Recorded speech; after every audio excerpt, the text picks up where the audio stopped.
tonight's special meeting, Wednesday, August 7th, for general purposes to order. May we stand for the pledge?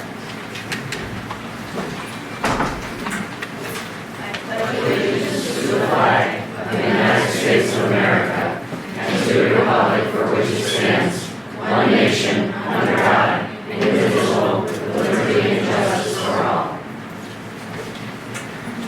Roll call. Mr. Boardman? Here. Mr. Duffy? Present. Mr. Martin? Present. Mr. Welch? Mr. McKinney? Present. Mr. Norton? Here. Mr. Vogel? Present. Mr. Schuster? Present. Mrs. Dixon? Present. 8 present tonight. The Scranton School Board will hold committee meetings for education and operations, buildings and grounds on Wednesday, July 10th, 2019 at 6 p.m. and a special meeting for general purposes at 7 p.m. in the boardroom of the administration building. At this time, the board welcomes public comment. Each speaker will be allowed 3 minutes to speak. Union officials will be allowed 4 minutes, and you may not pass your time to any speaker. When your time is up, we kindly ask that you finish your sentence and wrap it up. In order to maintain respect for all points of view, the board requests no clapping, booing, or other form of support or non-support to be used. The board will not tolerate derogatory remarks or personal attacks against any board member or administrator. Debate and dialogue is discouraged during public comment. The first speaker this evening is Mr. Lee Morgan. Right here. I just came here tonight to voice my opinion on the recovery plan, and I'd just like to say that I'm totally opposed to the recovery plan, and I think that the most important thing this district could do would be to vote no and put the city school district into receivership and make the state representatives and the state senators responsible for their inaction and hold the Scranton City Council responsible for all the devious things they've done as they've run the city further and further into debt to capture more federal funds. And I don't see how closing elementary schools is going to lead to anything good, because these children shouldn't be forced out of their neighborhood. And I want the directors to think that the millions and millions of dollars in school assets, buildings, and infrastructures we're going to give away. And who moves into a district that keeps surrendering its assets away in a total lack of leadership? The most important thing you could do is send this school district into receivership. I talked to the coordinator. I just don't see how this plan rolls out. We're at 6.7%, and there's no real solution in sight for the funding inequities that are in front of us, and they've been going on for a very long time. And I don't think the Scranton residents should take it on the chin, and I don't think that school directors should take it on the chin. They created all these pensions, and they underfunded the district. And if you read the Pennsylvania Constitution, it says the state of Pennsylvania is responsible for educating the residents in this state, not the local taxing bodies. And I think that the greatest gift you could do is take them into court. Stand up for yourself, stand up for the residents of this town and the property owners, and let's fight. Thank you, Mr. Morgan. Doug Miller. Thank you very much. I just want to start off, first of all, I think it's absolutely a complete sign of total disrespect to the taxpayers and residents of this city to hold a meeting in a little small room, have everybody cramped in here like clowns. You got people right out in the hallway, can't even get in here. I mean, where's the respect for the people in this city? That's an absolute disgrace. You should have the meeting down at the high school in an auditorium. People want to come down and speak out, and this is how you treat them? I mean, it's sickening. It really is. You know, I do agree with Mr. Morgan. This is somebody who's been involved in the city for a long time. And, you know, perhaps if some of the elected officials in this community listen to some of the things he and people like Marie and John have talked about for a long time, perhaps we wouldn't be in this situation. You know, the problem we have is for decades we've elected one incompetent hack after another who's been controlled by special interests, controlled by unions. But the problem is they were never controlled by the people, the children, the seniors. And they're the ones that are going to suffer with your suicide plan here. That's what I call it. It's a suicide mission. It's another failed plan that we've heard, all these plans, one after another. We had Amoroso come into the city, offer his plan. Now you have this plan. Where is it going to lead us to? It's more pain and suffering to the taxpayer. And they've taken enough. The seniors have taken the brunt of your punishment, the average everyday Scrantonian, but more importantly, the children in the city are going to suffer. You know, I graduated in this district, and it's sad to say that 11 years later, I'm actually ashamed to say that I'm a product of this school district. And I never thought I'd say that because I do love this town. But I'm truly embarrassed when I go around. I really am. And, you know, when does it end?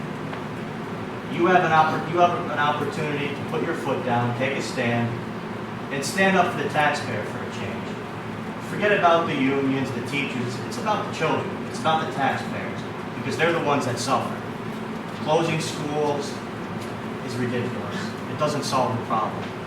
You're going to give away this building now? This is our building. I mean, this is part of the history of this city, and you're going to give it away to a college that continuously gets a free ride, a nonprofit. Let the nonprofits start paying their fair share. The people that have been getting a free ride for a long time. I never hear any of you people talk about going after them. Let them carry some of the weight. You're all talk, but no action. And that's the problem we have. And it's been going on for a long time. I agree. Go into receivership. Let the state take over. It's going to terminate your contracts. It's going to do it. Who cares? Because the children and the people in this town have suffered far long, and it's got to end. So I ask you, vote no. The taxpayers can't take anymore. You have an obligation. You were elected to do it. And I hope maybe you finally show some leadership for a change. Thank you. Thank you. Joan? Gotta say it. Hodowitz? Yay! I have to agree with the first two speakers. I too think that you should go the way of receivership. And I'll tell you why. I graduated from Central 52 years ago, and this is not the same school district. And I've been retired here for 21 years. And don't get me wrong, this isn't meant to be an insult, but you people make City Hall look good. Okay? And you have the same problem they do, you know, lack of tax control and corruption. You don't think you don't have corruption within the school district, because you do, and you know it. Because you've been under investigation, okay? Now, I wrote a letter several weeks ago about the Nativity Model School. They just graduated their first class of 8th graders, 12 students. Now, I've heard a lot of explanations why the Scranton School District always performs at the bottom in all these metrics that the newspaper tracks year after year. You always come up with zeros across the board. Well, I've heard explanations, but we have non-English speaking students, and we have students from low-income families, and we have troubled students. These are refugees who didn't speak English either. And after 4 years in that school, they are looking at becoming physicists and scientists and doctors, and they love school. And I don't know if their teachers have a union. You have to ask them. And they've had a facility up in Temple Hesed. Now they're going to Maryland University. And I know that, you know, there are differences. They don't have to maintain buildings and structures like we did. But I think the key, you're worrying too much about the money. And yes, it's important. Forgetting that our education stinks across the board. I know we have good teachers and I know we have good students, but you aren't performing compared to other districts in Northeastern Pennsylvania, let alone the Commonwealth. So I agree. Let's go into receivership. The state can't do worse than you've been doing the last 21 years. That's all I have to say. Thank you, John. Bob? Louis? Bob Wallace, Scranton. Disappointment, first of all, to be in this tight little room tonight. When we have our school, and I say it's our school over the auditorium, where we should be in. Not worse than this, to compromise the people who wanted to come here tonight. And that's upon you people. Second of all, the American flag is what to be respected. It's to fly higher than any other flag. So I'd like to put that into consideration. You know, one of the main issues, I've been educated in the school district, I've been an employer in this area, I've been here for 57 years as an employer. Nothing is more disturbing than coming around here and seeing where the hell we've gone. Your people are here, some are educated, some aren't, but the bottom line is we got teachers that post their education, that they're reaping the benefits of the golden fleece. That's why they're not saying a damn thing about anything, about raises, about cutting pensions, about making cuts. I can take your little budget thing right here. If this were my company, I could cut $10 million without even batting an eye on what you're doing here.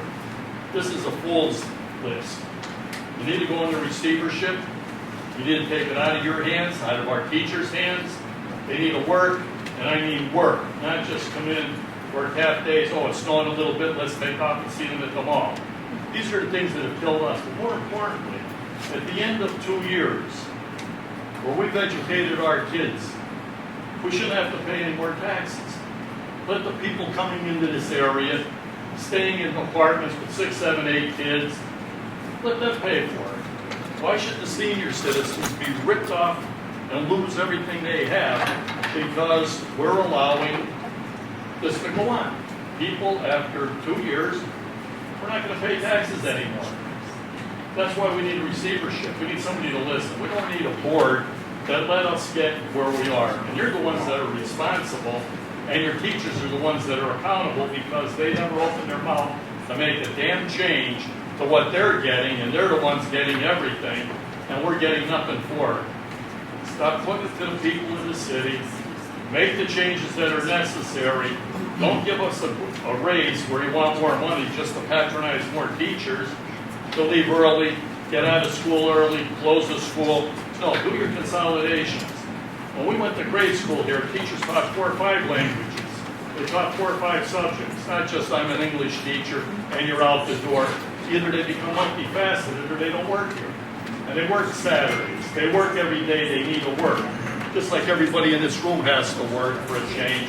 Let them become accountable to the people in the city, not us become accountable to you people that are working in this city. Get a real job and find out what it's like to work, as we do, 7 days, 24 hours, in a towing and heavy recovery, where we don't pick up the phone and say it's snowing, we can't come out today.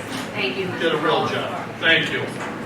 I just want to make a point here. The car meeting's out in the hallway. I know you're trying to get seating for. However, the first few speakers, unfortunately, really were heard. Not that it matters because usually the citizens of Scranton aren't heard anyway.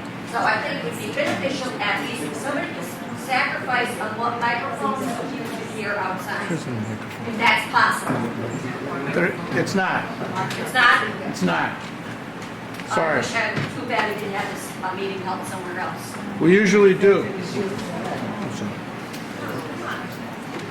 Please come in now because I spoke. We have additional chairs here. Please come in and sit down.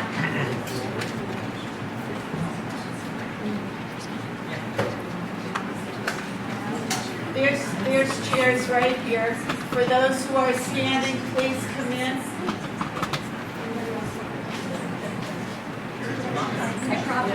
There's 4 chairs right here.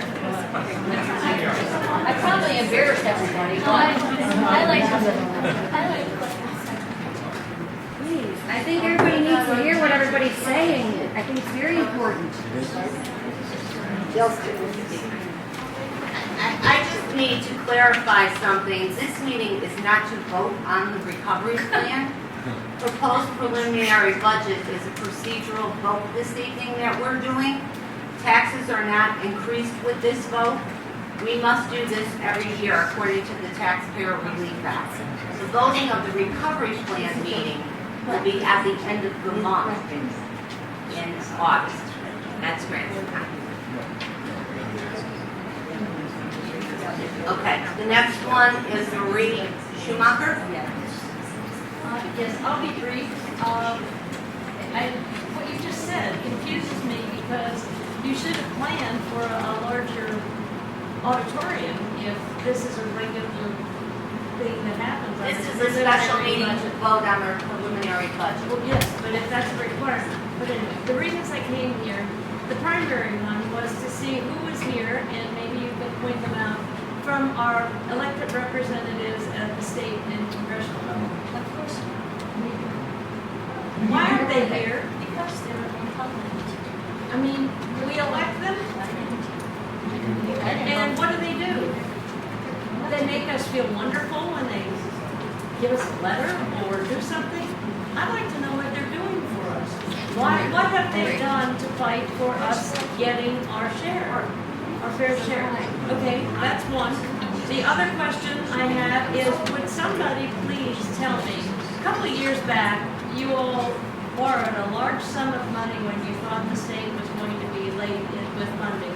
What was done with that money?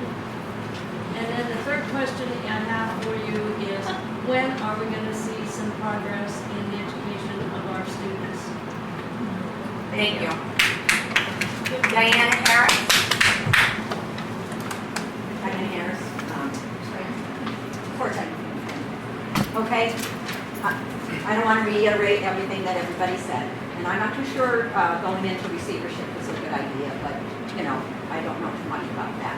What I want to talk about is just the taxes going up 6.7%, okay?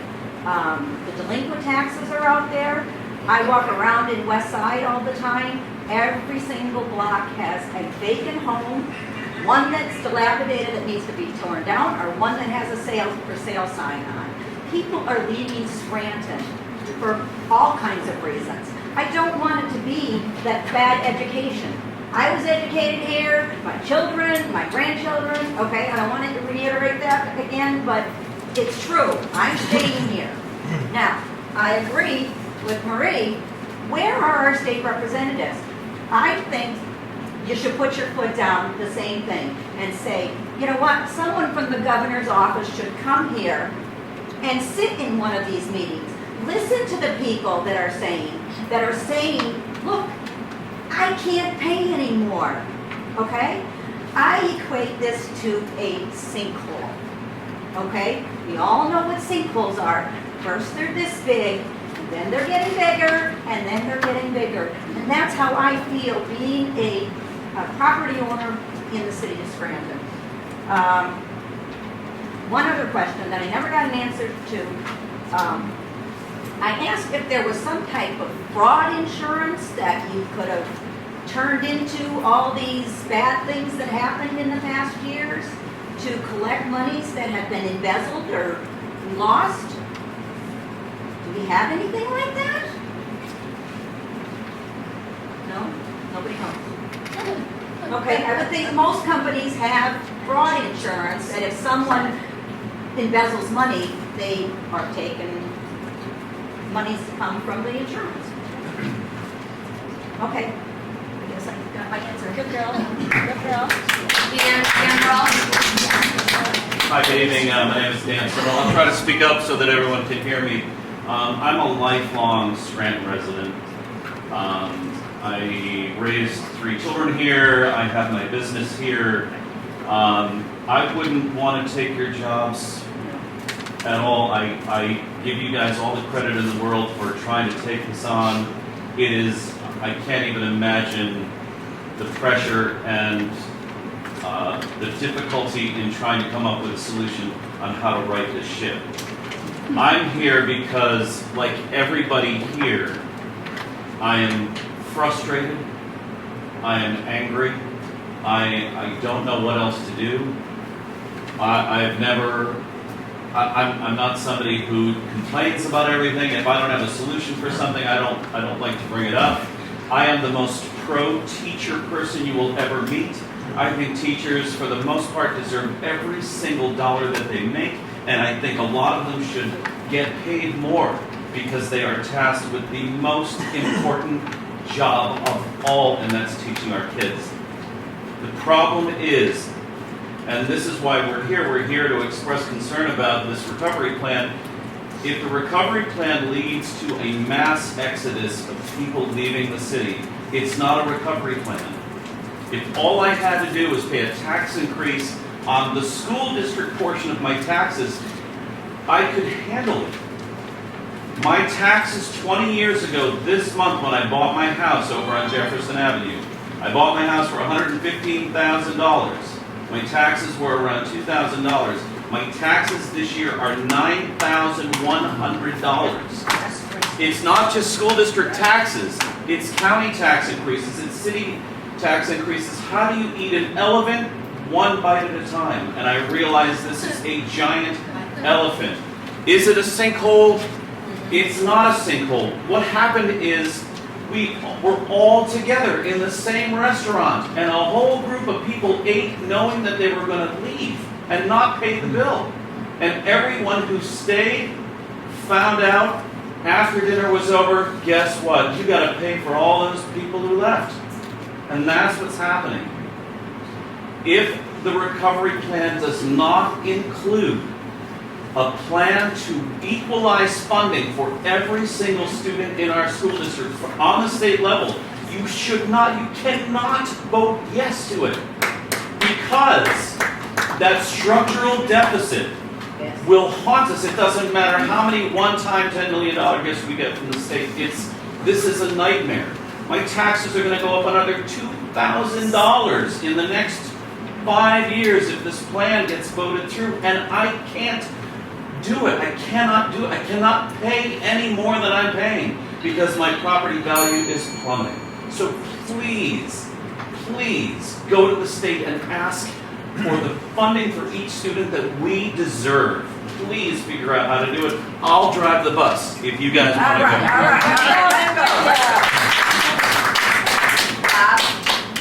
Hi, everybody. My name is Bob Shoemaker, and I've lived in the city for 35 years, chose to live here, chose to stay. And I'd just like to reiterate really kind of a lot of what Dan just said there. Thank you for your service. It's a tough job. I've been on a couple boards in the city for kind of thankless job. We appreciate you being here. I am not against the recovery plan. I'm against going into it without fair funding. Okay? I'm going to reiterate that again. Until we get that funding, I know who's fighting for that. Until we get that funding, it makes no sense to move forward. You're going to kill the city. It's already on life support. And the other thing is the taxation, okay? We have an opportunity in the city to change from the mercantile business privilege tax to payroll tax, okay? I saw in the paper where the school board's like, well, we're not really sure, we don't know much about it, we're not sure what we're going to move forward with. How long have we been looking at this problem? We have a mayor now, we have 4 months. We have a guy that's very interested and has an idea how to move the city forward. It involves moving those taxes, right? We're killing the businesses. We wanted people to move here. We want businesses to move here. We want a base that's different from all these homeowners, right? I bought my house 7 years ago, $4,800 in taxes I paid. This year, $7,200. In 7 years. And where's it going to go? I have family, they have a house on Long Beach Island. They are the third house from the ocean. They pay less taxes than I do. And I live in Scranton. That's all I have. Thank you. I appreciate your time.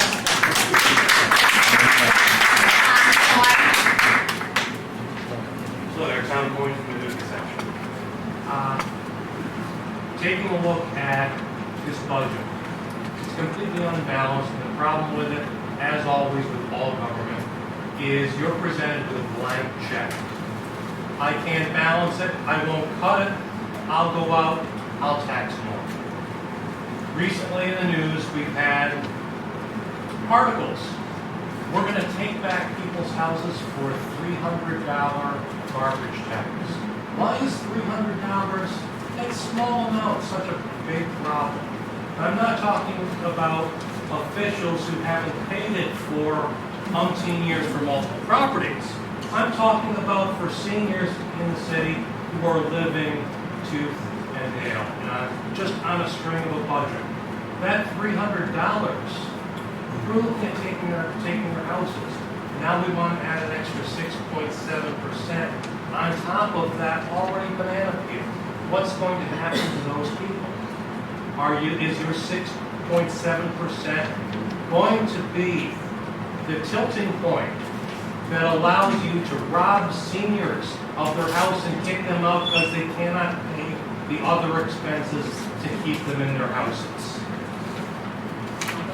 It is a sad way of working eminent domain. I'm going to tax you to the point where we can come in and we can take your property from you. You can't pay for your property. It doesn't matter that you've owned it for 50 years, 100 years.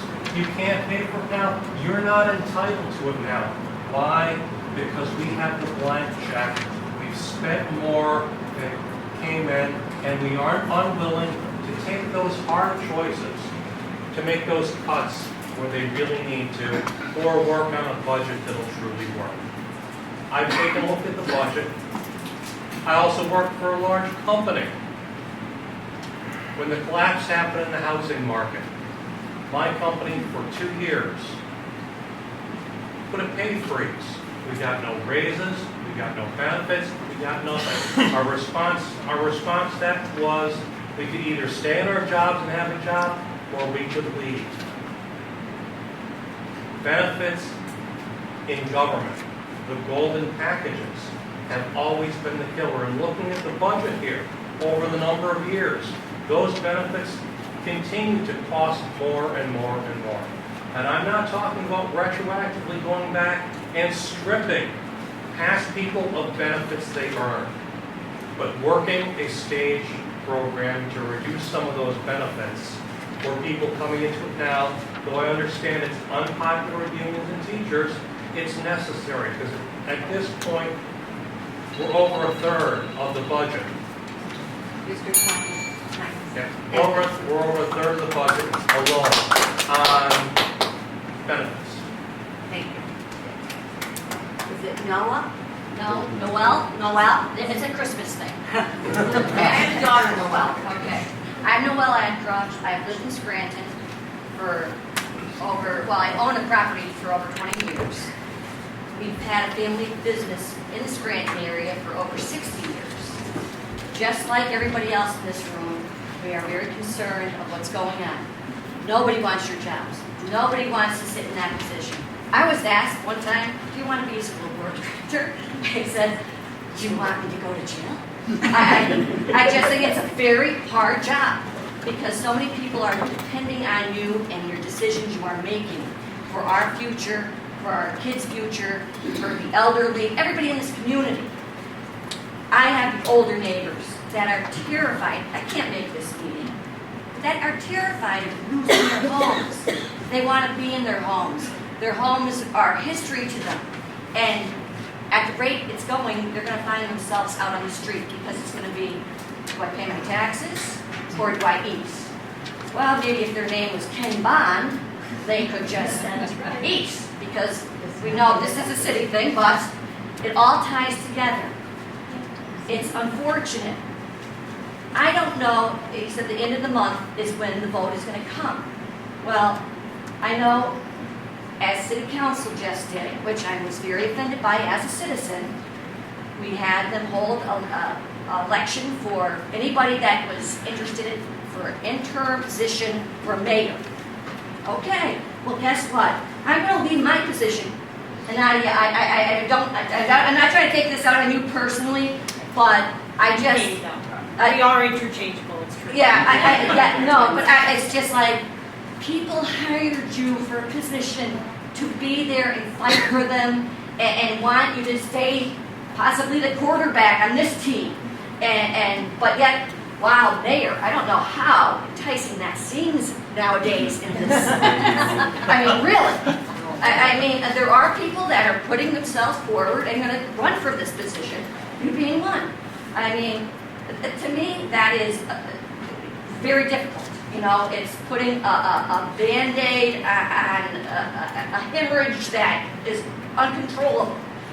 Anyway, I just ask you to please take in consideration the citizens. I know it comes down to your personal opinion and what we give to you, but again, these taxes, my property taxes have gone up numerous also. I love the city of Scranton. I often have been asked, why don't you just move to Dunmore? It's a mile up the road. I love Scranton. I want to love Scranton. But at the rate we're going, it's really not looking too good. We are really a black eye to many. It's awful. I just want honesty, integrity, loyalty from you people and the people that are asking you to grasp them in your hands and save them from what can be. Thank you, Noah.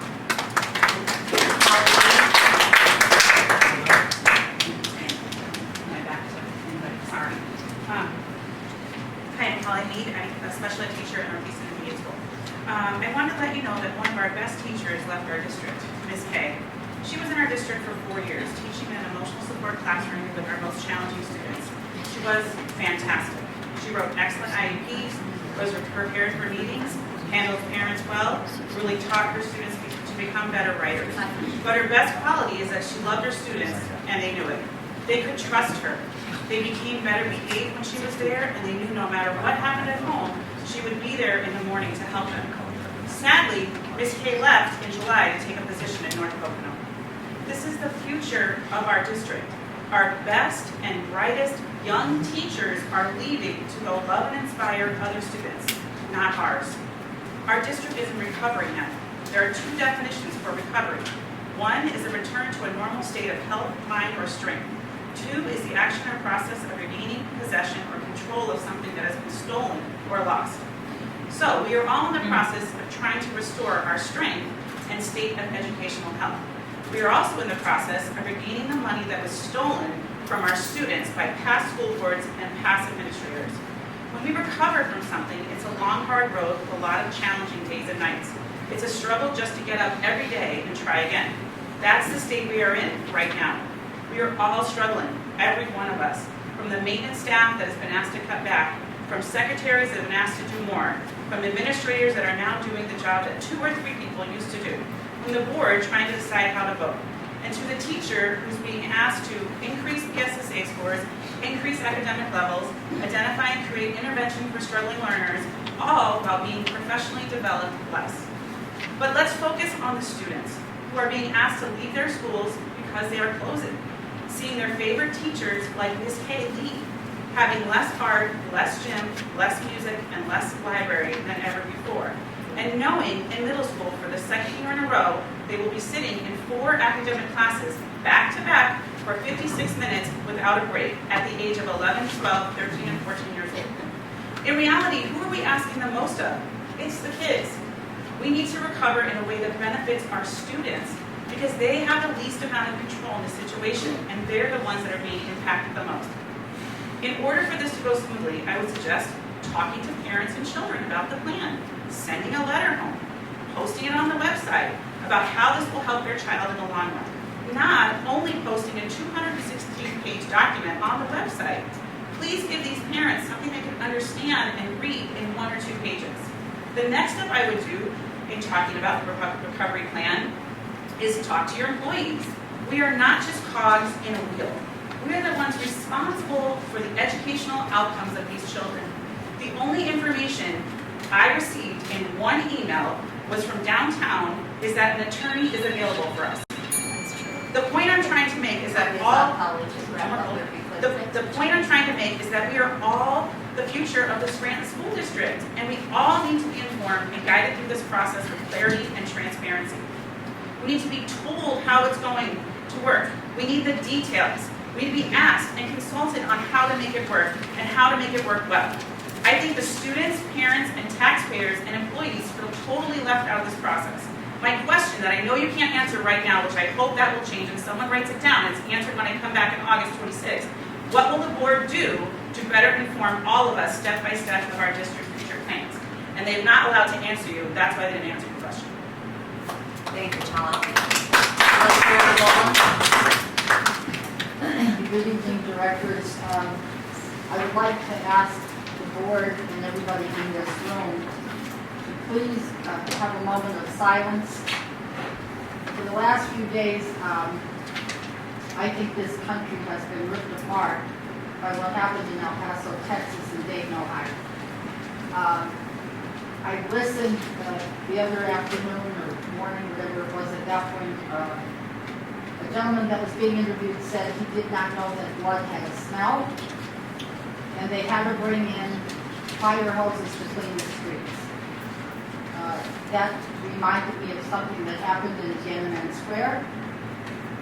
And when you go into work every day, as all of us do, and we don't know if we're going to have an active shooting business going on in our schools, we're trained for it. I think everybody in this country has been trained. But when that hits, when that reality hits, as it just did in El Paso and in Dayton, Ohio, I don't think any training is enough training. So I'm asking everybody to be a bit calm and generous with their compassion right now. I'm asking the board to please allow for a moment of silence. Do that now.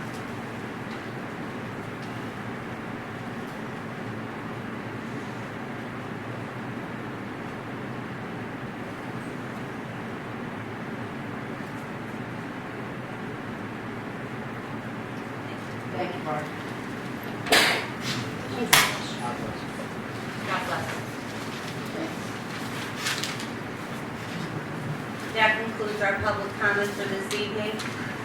Now we're going to the consent agenda part of our agenda. Is there anyone that would like any of these items removed from the consent agenda? Christmas is fine, and somewhat part of that plan. Part of the plan is formalizing agreements with other organizations with plans to understand items in like a lot of baseball, similar to stadiums, like one baseball, softball league. Has that been looking going with what has been recommended here in this plan? So we are using some of these things. We had several meetings and we looked out at agreement, which is what we have. Yes. So that's the result. That is the result of several discussions and working together. Are you Can you okay? summarize that conversation, because Mr. Gentleman. Microphone, please. Speak. I don't think the microphones are on. Mr. Gentleman, so can you go to a microphone? Can you hear me? please, And, I hear you, yeah. Speak into It's it. like looking at a body. address that Mr. question. Schuster asked Dr. Finan a question about memorandum. So as part of the plan, there's a recommendation to formalize our agreements that we have with other organizations with memorandums of understanding. And there's 2 memorandums of understanding under the consent agenda tonight, so I was making sure that we followed this process to have correct memorandums of understanding with Lackawanna College for these 2 uses of our facilities. The Lackawanna College football agreement has been in existence for the past 4 or 5 years. It's just a renewal. They want to use our practice fields. They want to use our Memorial Stadium for practices and their games, and they're being charged per practice for a certain rate during the day. If they're coming at night, they're being charged another a rate on top of that because of the lights, and they're getting a typical fee for a Saturday afternoon football game, just as though we would offer to prep or anybody else. So that's been an existing contract just renewed. Lackawanna College has asked us to be in partnership for a 3-year pact for baseball and softball use of Scranton High's fields, which are in rough shape. They're in very, very poor shape. Mr. Anderson said between the baseball and softball team, I'm going to say less than 10 games were played because the fields were not up to par last year. So what Lackawanna College wants to do here, the agreement is going to be is that they completely revamp those fields for play. Of course, just like the agreement we have for prep, we do get first priority. They will have to work around our schedule. Our kids still get first for games, practices, but Lackawanna wants to play their home softball, home baseball. Let that be the venue over the next 3 years, while you're going to see those fields flourish, completely be revamped from top to bottom, scoreboards, playing facility, dugouts revamped, equipment brought in. So that was a deal that I was asked to put together. It's a 3-year. Yeah, they're both in. It's going to be in a resolution for our next school board meeting, and there's a contract between us and Lackawanna that will be signed. So that's, Mr. Schuster, this is not new to the district. We have been doing this for years. So I don't know if the memorandums of understanding that you were referring to is what Yeah, Dr. so I know that Feinberg we've always referred to. had a memorandum of understanding. I didn't know this tighten that language, and we've, gone over with the fine tooth comb and we go to go with what's in this. Well, the baseball and the softball are new. So baseball and softball. they are new, and it follows in line. They just have to put additional funds into the fields that we don't have right now. So it will benefit our students. the work that they're gonna do to those two fields, I mean, they're gonna make it look like Yankee Stadium, both of those fields. The work that they're going to devote to those two fields far outweighs what we can charge them for rental fee. Just next year alone, I mean, it's gonna be in the tens of thousands of dollars that they're gonna put into those two fields. Like I said, those two fields are in rough shape. That Mr. Anderson said that there was only between the softball and the baseball team, there was less than 10 home games that they were able to use those fields for the field of rushing. Any other Want to get them up to comments par. for Mr. Forgive me, Demolition? I just, what is the timeline for that work? They're working as soon as we vote on it tomorrow. They're gonna start, because they want to get it ready for fall ball. So they're ready to go down there and do work. All right, so do we have any more questions? Does anything need to be told? Are we all okay? Okay, may I have a motion to approve the items that are listed under the consent agenda? Do I have a second? So we don't have another question, we already asked though. Roll call? Mr. Duffy? Yes. Mr. Martin? Yes. Mr. McAndrew? Yes. Mr. Norton? Yes. Mr. Colvin? Yes. Yes. Mr. Worthing? Yes. Mrs. Dixon? Yes. Mayor Free?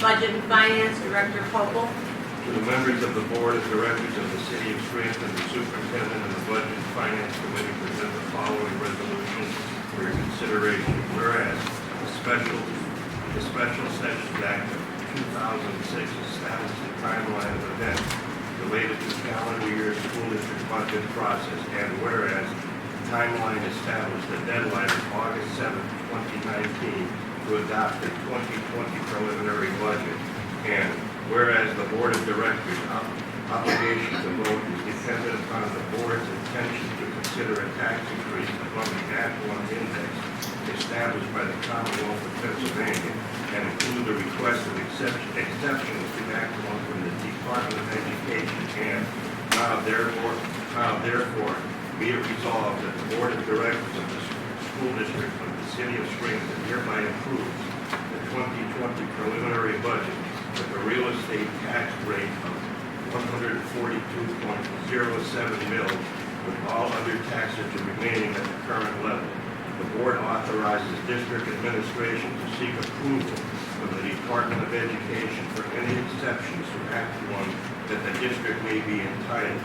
Be it further resolved that the copies of the preliminary budget as adopted be made available for public inspection through the Office of the Secretary of the School Board, the district website, and the Albright Memorial Scranton Public Library.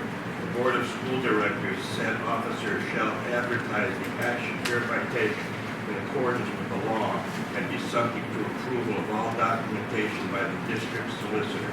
Respectfully submitted. On the question? I think a few points of clarity I'd like to have. And just so everyone in the audience understands, firstly, this doesn't mean that we're actually going to raise the taxes to 6.7%. That's correct? That is correct. This action does not commit the school board to raise the taxes in December to the millage of 142.07. Correct. Nor does the recovery plan call for that tax increase. Does it? Thank you. I just want to get another point, so like, I think the public needs to be aware of that. I know that it's been reported that we're going to increase taxes to 6.7%. That's scary to me. But, and the reason why that we just do this to have the opportunity to do it. We've done it in the past. I don't know if the public is informed of that, but we've done this multiple times in the past and have never done it. We just did it just in case. And then when we do that, the money that we receive in extra taxes has to be targeted to specific areas for us to get it. So I know, and I share most of your concerns tonight. First, I just want to apologize, how proud we are here. But normally this is just a meeting, a protocol meeting. It's held here, and we've been rotating all our regular meetings in larger facilities. So I apologize for that. But I just want to let you know that, first of all, taxes won't be levied until December. So a lot of things can happen until then. I mean, everybody's championing and they want to step up and fight for fair funding. If that comes, we amend the plan. I don't want to say we should lose hope, and I kind of feel like that's the vibe we're getting. And just another quick thing. So questions like individual questions, we're not allowed to answer. I don't necessarily agree with that in this forum, but that's just the rules. And we all collectively play by the rules. But please know that in any of your individual questions, you can email us directly, especially the one regarding fraud, because I know that we were looking into a school was overcharged by a bus company, and there was insurance that covered that. I think it was down in Hanover. So I know we're looking into that. So that kind of answers your question. But any direct questions, or please feel free that you can reach out to us via email. And also, I know Dr. Feynman said she would be available to anyone, all parties, anybody that would like to have the plan explained better to them, or certain areas of concern.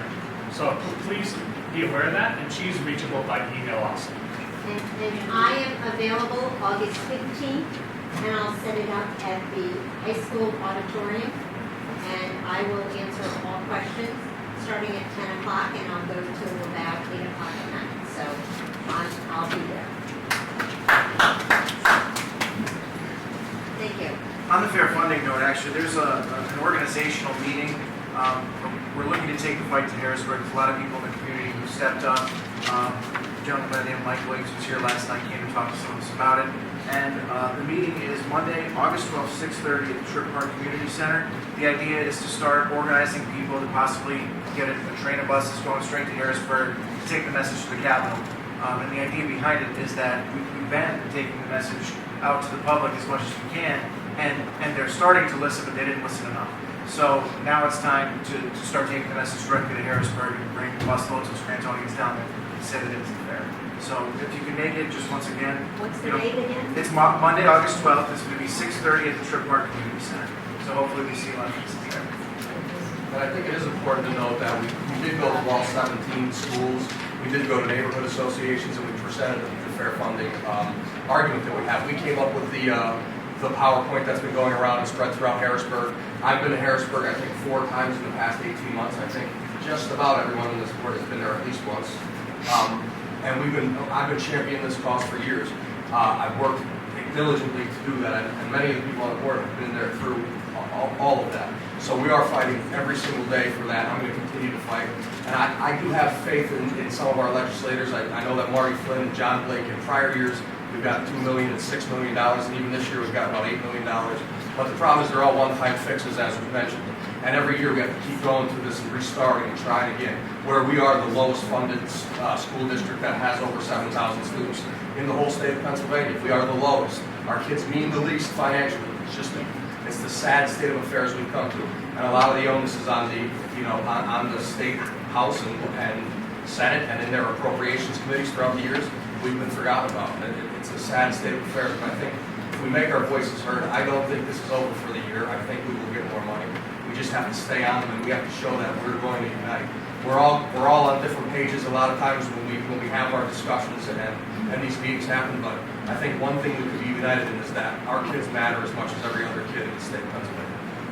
And I can tell you that as of recently as yesterday, the legislators have been working for additional funds for this district, and the 2 analysts that I work with were in Harrisburg again, fighting for additional funds. So it's still in process. Just to add one more voice to this, it is vitally important. It is vitally important if everyone here could bring somebody else with them and come to this meeting on Monday night, because pressure is what's going to count on this thing. And and I agree with what PJ said, there's some optimistic noises and light coming out of this thing.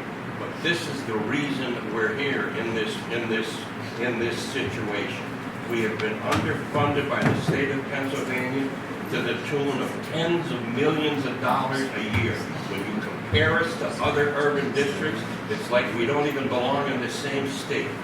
It's unexplainable how it could have happened, but it's happened, and it's gone on for a long time, and the only way it's going to stop is if everybody gets angry and mad and persistent and keeps the pressure on. They're politicians.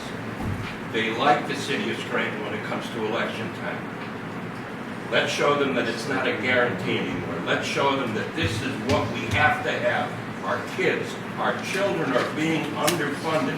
Don't look at it as a tax issue. Don't look at it as whether or not we're doing our job properly. Understand one thing, there's nothing in this plan, there's nothing in this situation that we are in now that's going to help us unless we get the money that we deserve. We can't pick up $15 million or $20 million a year. That's out of our reach.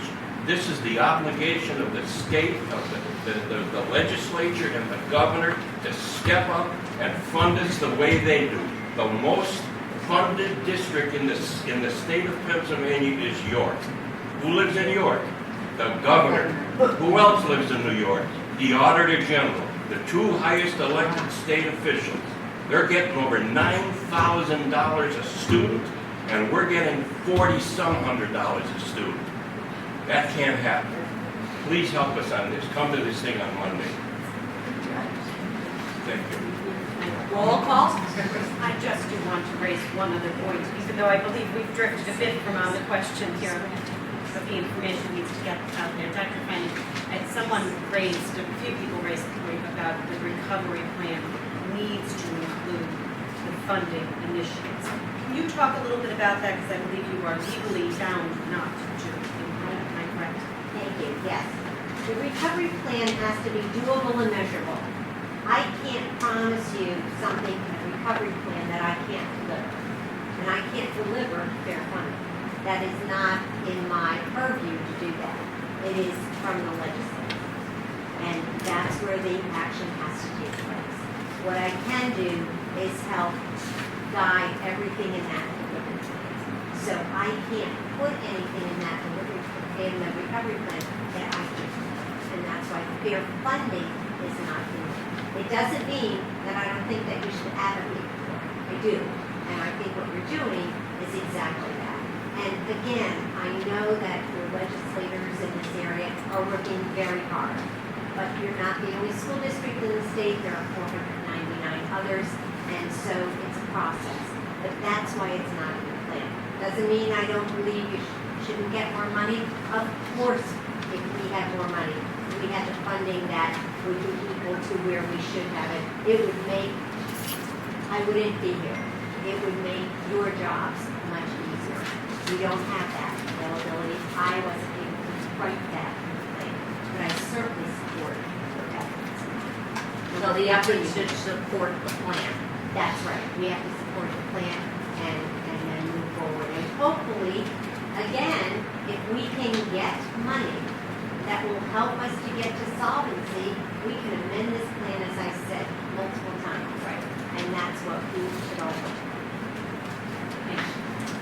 Roll call? Ms. Martin? Yes.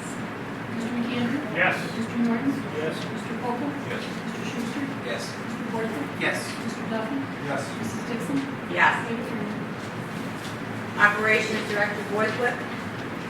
Members of the Board of School Directors of the City of Scranton, the Superintendent, and the Operations Committee present the following resolution for your consideration.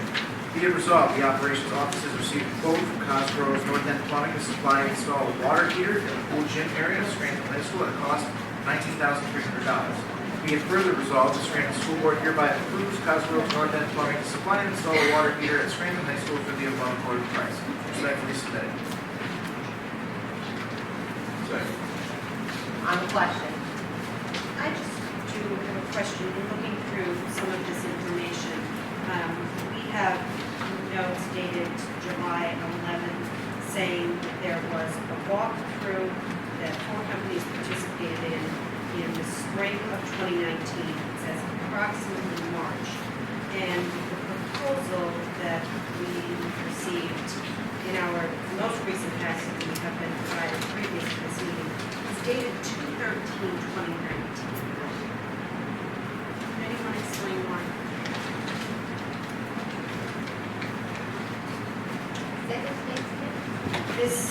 There's information here that says, and it does say approximately March, I acknowledge. 7/11/2019 is the date that this document was prepared, explaining that 4 companies walked through. One company gave us a bid. The other company, one determined they were not able to get the appropriate equipment needed. Another said they could not provide the materials and did not attend the walkthrough. And a third did walk through, but said that the job was too big for them to handle. So the date you see on the top of those notes are the dates those notes were prepared. Right, I understand all of that. My concern is that this says approximately March was when the walkthrough took place. And the proposal is dated February 13, 2019, which also concerns me a bit because this was brought to us very last minute, last month. And if this is, I mean, unless I missed something, which is entirely possible. Understand, we do not have an operations director. So trying to juggle all of the projects we have and building a timeline on when they need to be done is probably why the dates don't coincide. When I received the information, I brought it to the board. The board asked for more information. I provided that additional information. We need a new water heater at Scranton High School. The timeline is ticking away before school starts and we're able to get that done. And I think this work may need to proceed. I understand that's realistic, but you can understand my confusion with, and forgive me, I just noticed this today. I really can't because I may not have what you have in your hand. I'd like to see it.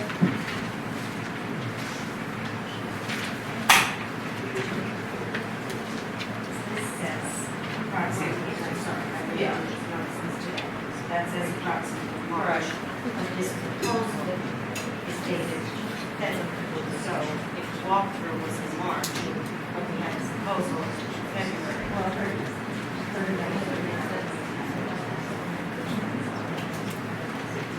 And it does say approximately March. I mean, I think approximately March is actually yesterday, which is not. So,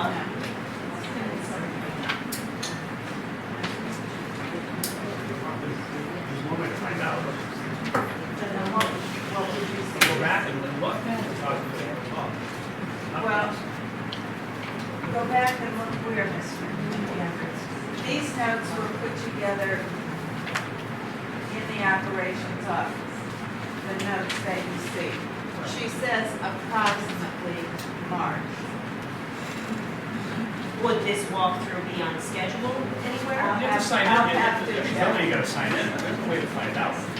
All right, if you want to table it yet again, No. that is up to We need you. the repairs, we need the hot water, school's gonna open, I get it, but these are the little things that get us in trouble. I'm not. Yeah, I don't, yeah. Well, you got me. And that's I'm very sorry. clearly not what I'm trying to Luann, do. you said that you were there the last time you were Yes, it here. was in March. I don't have the exact date, did not write it down. I don't have that great of a memory. And there is every chance that this proposal should be dated 3/13 and is dated 2/13. I'm not accusing anyone of anything. I just Well, think it needs to know be that the clarified. issue had been ongoing, that wasn't a new issue. So they may have submitted this issue is going on for more than a year. More than a year. This was going on when I got there in August of last year, but it was months prior to my arriving at Scranton High School that the water heater was not working. So You could have one from February from them. That may have been one that they submitted then, but in March, Joe Slack did a walkthrough, I was with them. And apparently the job was too big for those other companies because they're located in the attic and it's very hard to get them out of the attic. So these are probably the only ones with the capability of having the equipment to do the job. So what you're saying is it's possible That they did not ever submit a bid, they came, they walked through, they looked at it, and went, I'm out. Luann, they did not submit a bid Right. because Very they said possible. they were out, and that's Yeah, what the the job news was really said. huge. It's a huge job, but there's no hot water for this to show. It's really. For over a Yeah, year? I don't want to. Us for over a year? Oh, yeah. I'm not gonna lie, to you, over a year. What are, I'm not saying Dr. Curie knew That's about that. inappropriate You know, I'm not saying The that. question right I now, found out there in is- August of 2018. so, all And so right. we have been working on it and working on it and working on it. So very And well. I could be finally a- get it, bring it to you, explain the situation. There's a slight discrepancy in when the notes were typed and when all of the information came in.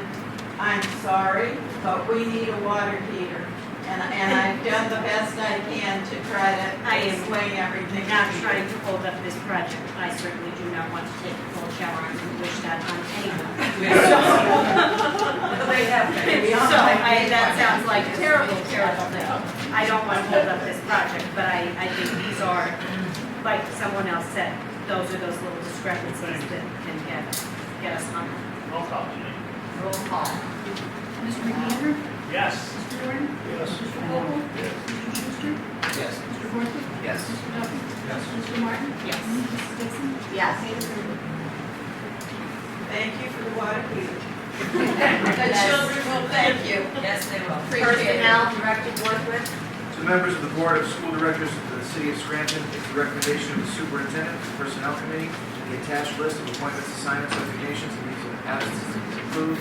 Appointments are effective upon receipt of proper criminal records, immigration, and medical and child abuse reports. Salaries are in accordance with collective bargaining agreements respectively submitted. On the question. On the question, I'd like to make a motion to provide this pull-out section.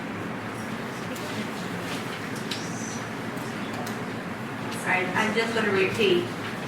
Director Schuster asked to divide this and pull out section E. Yeah, we go to that section. Can we, know why?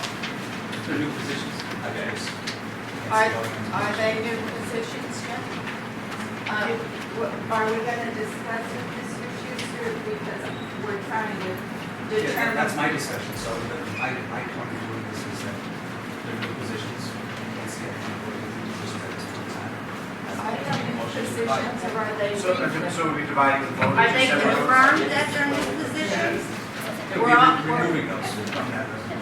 We're all asking, are they included in the 12 that the board has approved? Are Yeah. these included in that number, or are they above and beyond that number? Yes, when I came on board, I was told that we would hire 12 PCAs, and that's what we did, and I provided the board with that information. The July 10th agenda that you have in front of you has 7 PCAs. This agenda tonight has the remaining 5 for a total of 12. Those are the positions that the board approved for the new classroom. So that is what we were approved to do. Is that correct? Yes, correct. Mr. Schuster, does that clear it up for you? Just for that, were they in our budget? Just an addition? December of 2018, there was addition to the budget related to special ed. I believe it was 12 special ed teachers and also 12 special ed paraprofessionals or PCAs. So if these are those 12 that were referred to, the answer is yes. So they're not new positions. These were new Are customers. you guys asking me a question? I'm sorry, Are these for- in the ladies' room. Okay, they're new positions, but are these for new students? Is that my understanding also? The PCAs that were hired were the ones that were approved last December. Not correct, but they were for students that came into the district Correct. this year that required them. Either they came into the district this year Or or they identified as- developed be behaviors Or that identified warrant as a need. needed. Correct. Are these positions that have been moved into IEPs, and we're going to be out of compliance on Yes. IEPs due to that? Yes, these are, if we don't have them, then we're exposed to litigation. Yes. There's a substantiated need in the IEP. There's 12 IEPs that states that. These are required. Correct. For 12 different schools. Correct. Yes, there's there's patterned issues, whether they're medical or behavioral, which indicated the need for a personal care assistant, and it is stated in the IEP, which means that the district is obligated to provide the services to the student. Just to reiterate, these 12 proposals were presented by you and approved. Correct. Yes, they were presented and approved last December. I mean, the confusion is we hired a couple last month and a couple this month. Right. But they were added in the budget. I stand corrected. Right. Because what happened was we had to, there was a bidding process that had to be initiated. So the persons who were substituting in the district had the first opportunity to apply for those jobs, and so they transitioned in their status from substitute to employee within the district. And then once that was finished, we then had to repost and interview non-substituting PCAs. Okay, so are we going to do a second on the original here then? I actually, Taking the vote to apply. yeah, I did say. I did. So, we vote on So we're gonna, We're going to vote on this then, or we're going to separate? Well, A motion was made and second separate, so we have to follow through the vote. And Okay. then- unless Tom would like to rescind his motion. These are all specifically individuals IEPs. correct, yes. One quick question. So I understand the medical part of the 504. So you need someone, God forbid, they have to, change a diaper or something. So that's a one-on-one. So could any of these positions provide services to more than one child? I'm not saying the medical part. I'm saying, so these are technically one-on-ones and they're TSS, whatever you want to take the title I today. think it's important that you all, just as a reminder, understand that these are billable services and access For reimbursement from the Okay. state. So they have to be assigned to a specific student, otherwise we can't bill. These positions will be covered through our access line. Any other questions? Okay, I have a question. Mr. Schuster, are you going to rescind that? And if you do, what's the process to rescind? Says he rescinds. That's it? And then we go on? Do I have a second? These positions are totally covered under access funds. They are eligible for full reimbursement through access, and that is how, and Pat can attest to this, that is how we are billing for them. They were not coming out of the district budget per se. In December, when we budgeted for these positions, they were budgeted in the general fund without any additional access increases in revenue for it. I think what Ms. Bennett is saying, if I'm understanding correctly, is that the services they provided would be billable to drive in access revenue to the school district that we could then later on draw down. Sharon? Correct. Every hour that each of these persons devotes to one student is billable through the city. And we are doing that, so we're generating more revenue through access to come back into the district. Each of these individuals is assigned to a specific individual administrator. Correct, that's how it has to work. If they're servicing like the entire classroom or more than one, then it doesn't count for access reimbursement. It's a direct service reimbursement. And then, once that individual graduates, we know what grades each of these children are in. We do, but we have an ongoing perpetual need. We have more needs for PCAs than we do district-admitted persons, so we're contracting at a much higher rate beyond these 12 people. We'll always have a greater demand than we have resources to fill within the district.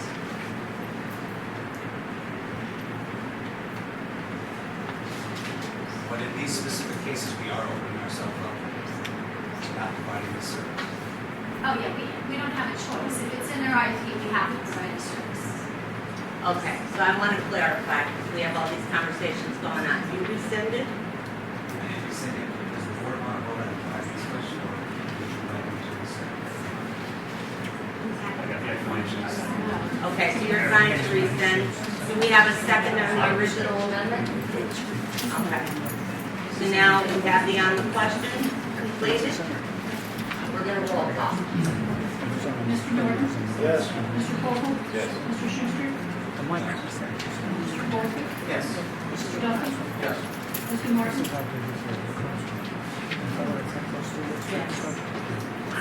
Mr. McAndrew? Yes. Mrs. Dixon? Yes. 7 affirmative, 1 negative, motion passes. Okay, the meeting is adjourned. Oh, yes, Dixon, I'd like to make a comment, please. Oh, sorry. In full transparency to all of the board members, all of the senior staff present, and the citizens and stakeholders who are here, I am available to the board 24/7. They all know it. They have my cell number, my email, they text me, they can text me anytime, day or night. And I am available to get them the information they want.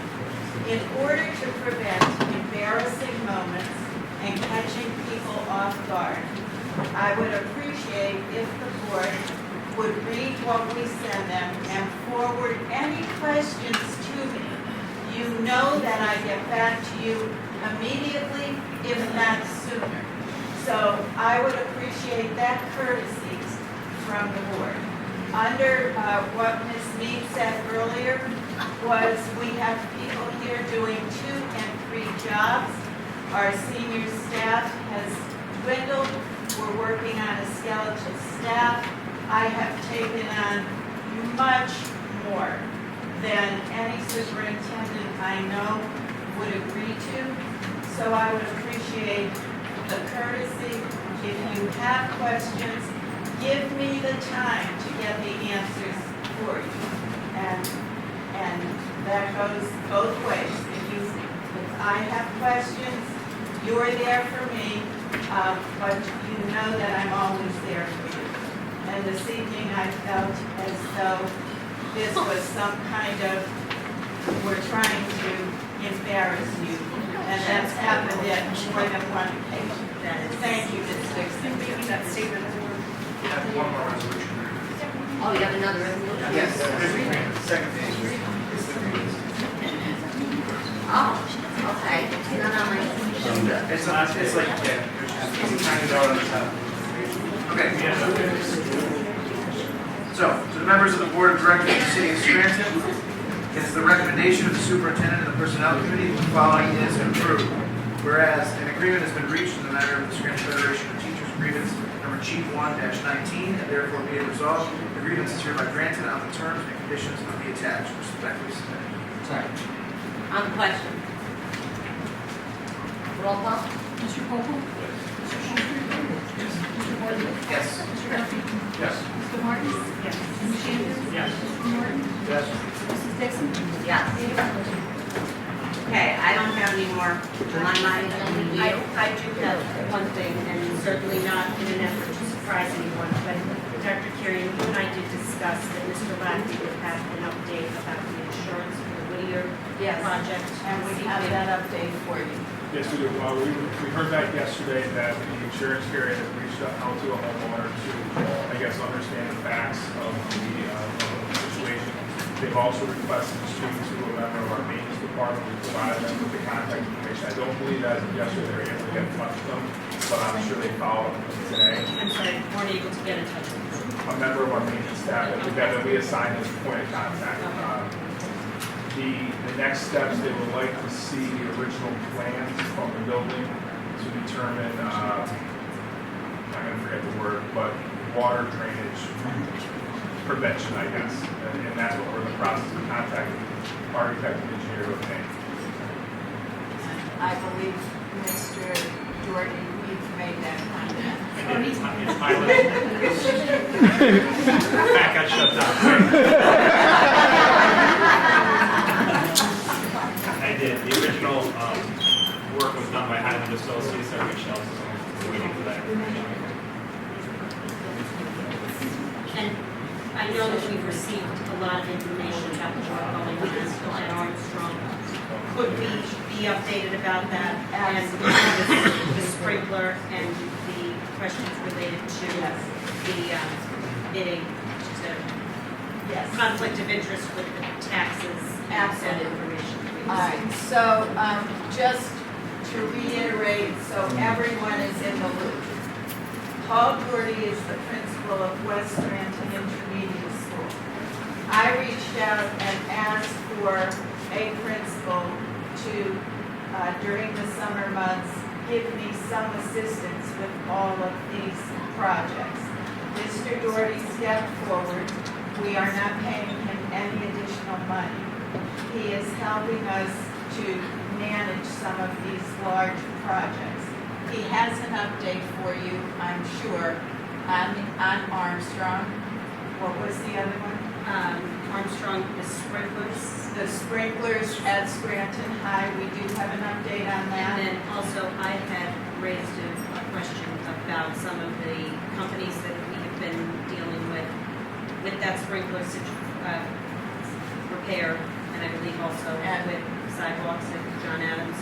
Yes. Just to clarify, given the report from E-Collect and our bidding. And we have information our on that. Policy 610. All right, so Mr. Doherty, if you would be so kind. First of all, thank you very much for allowing me to speak here this evening. It was really an honor to step up and try to help a little bit throughout the course of the summer. It's not only an employee, I'm a resident, I'm a taxpayer. My kids go to school here. My mom still lives in the city, so I was happy to give up some of my time to come down and do right hand. Certainly, I hope I'm providing some level of assistance. Thank you for your time. Thank you. You don't have to thank me. When we came down, one of the first things that kind of came across my plate was, we have significant HVAC air conditioning, heating unit issues going on within Armstrong. When I was called up there at early or mid-July, when you walked in the building, you would almost feel like there was going to be a thunderstorm. Relative humidity was up in the 90s, which if you're in a building, that's never a good thing. We had multiple air quality control tests going on throughout the last couple of weeks. The air quality is really not that bad. It's not much different than what's going on outside, which is a positive thing.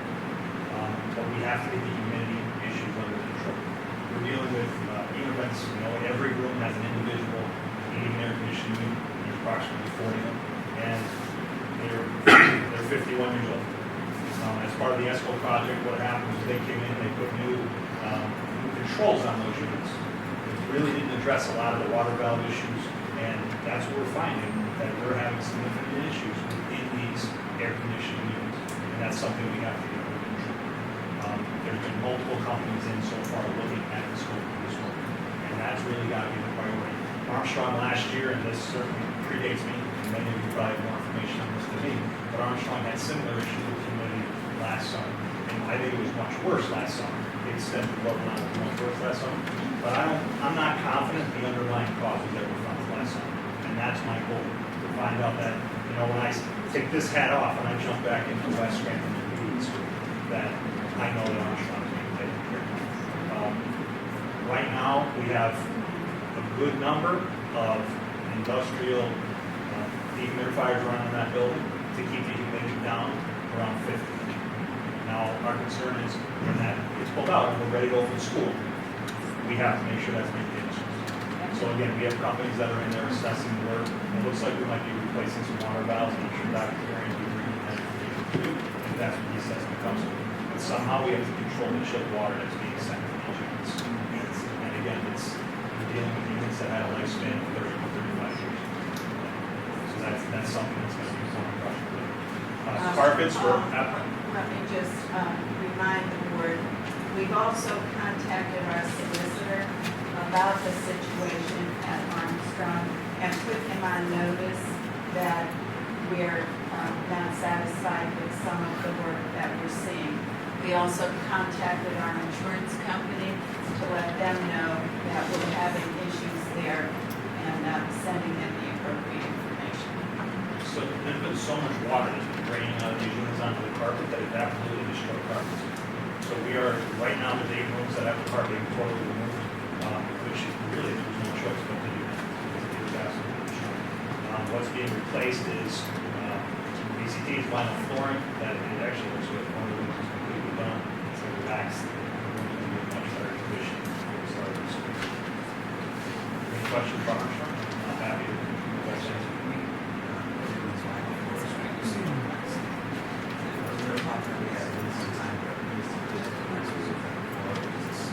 We're using the correct wax. Yeah. These vinyl tiles exist in many, many of our buildings. Many of our buildings. Because even to get it on your radar at some point in time. I'll find out tomorrow. Yeah, there was just scratching the floors and some kind of problem was using the floors and being oil. So it's a possibility of someone to think about. These vinyl tiles that we use are pretty constructive. Yeah. They're pretty good things. It's gonna make cleanup real easy. And also, because when you're dealing also with issues with, really referencing the classroom, it becomes a lot easier to clean vinyl tile than it does to clean carpet.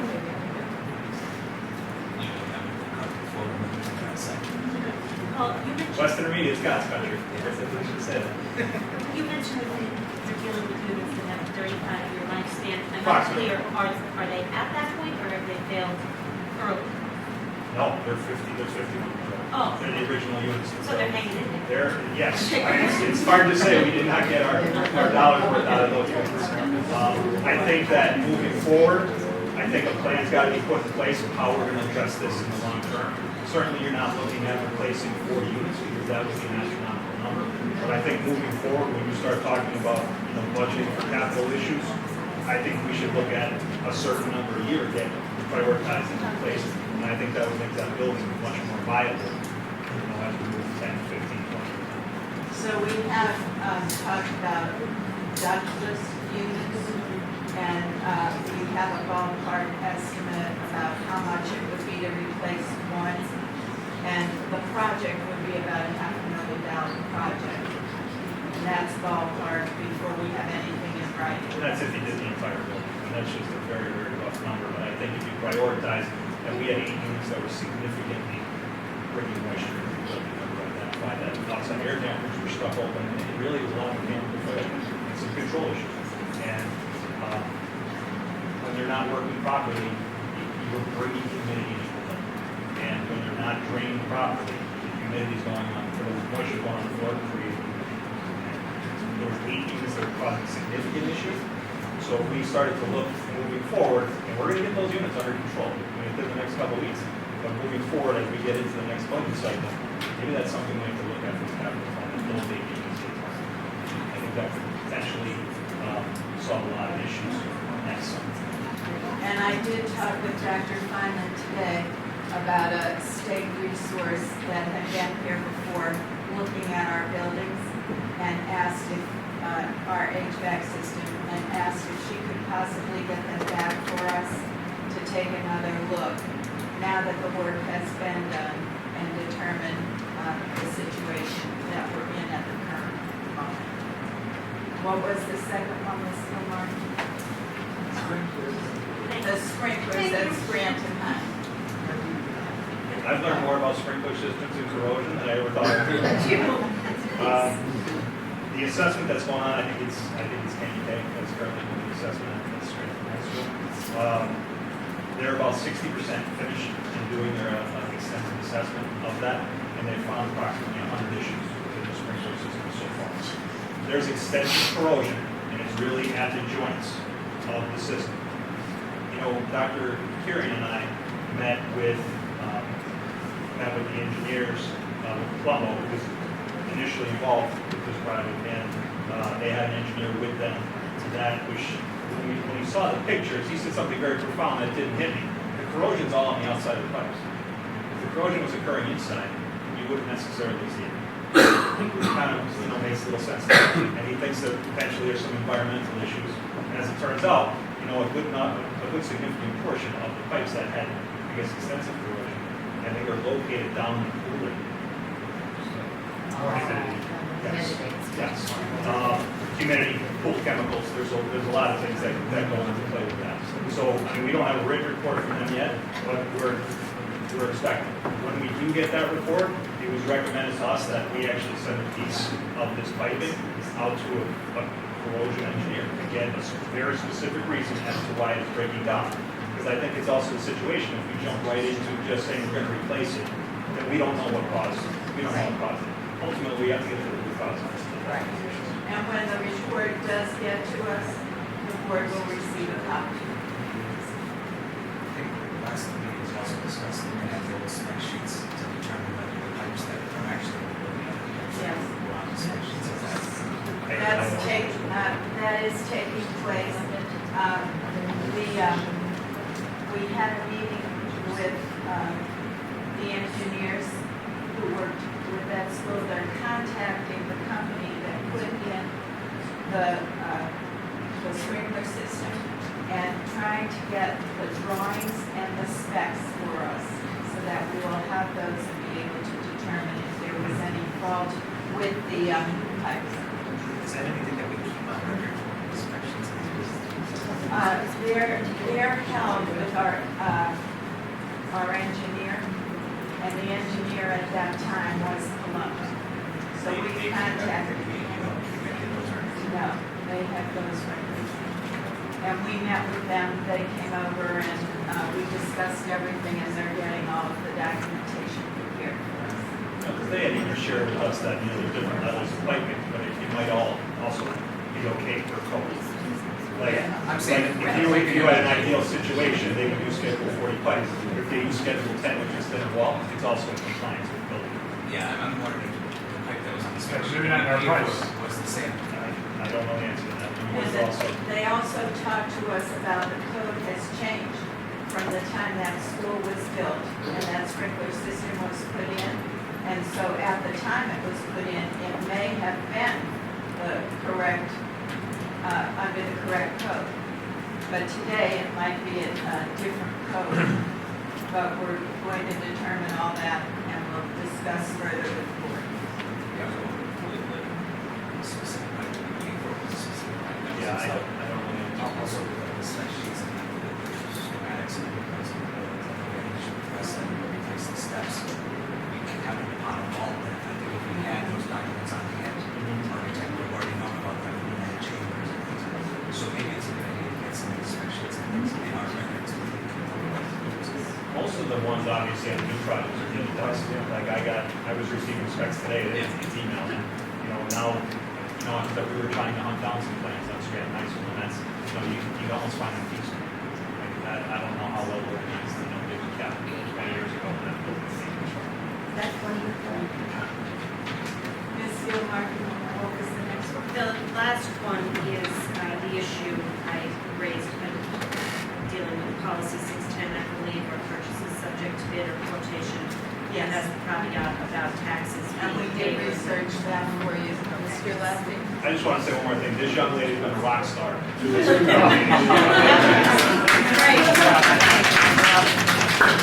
Thank you all.